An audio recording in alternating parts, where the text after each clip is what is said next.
ang ating pang-snack na mani.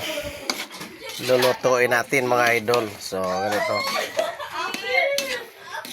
Kasi bibiyahin na naman tayo pa Maynila. So, magluto tayo ng mga kain-kain natin sa bus. So, mayroon na kaming na luto dito mga idol. Oh. Ayan o. Yan. Yan mga idol yan. Pero konti lang ang asukal kasi hindi maganda pag marami masyadong asukal mga idol kasi pag sobrang tamis nakakasama sa kalusugan natin yan. Yung tamtaman lang.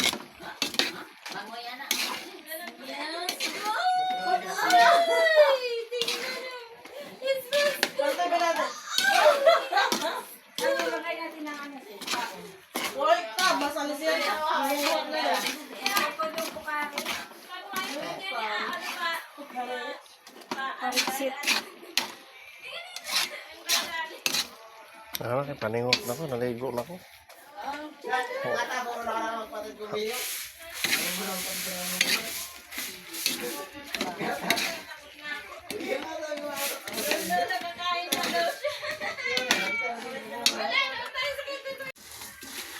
Yan mga idol, makalapit na matapos mga idol. Oh. Kanina nagtutubig pa yun na parang ano siya, ngayon natutuyo na. Pag maluto kasi yan siya, didikit na yung asukal dyan sa botil ng mani.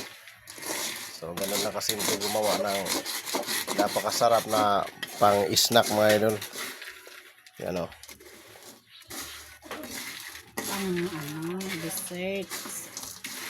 Yan. Si Ate Ro pa ang gumawa niyan. Yan. So, yan. Pero siya ang gumawa. Ayun, ready na mga idol ang ating mga pasalubong mga idol. Oh. May mga pangalan niya para hindi malito. Ayan, para hindi maligaw kung saan saan. Yan na, ready na.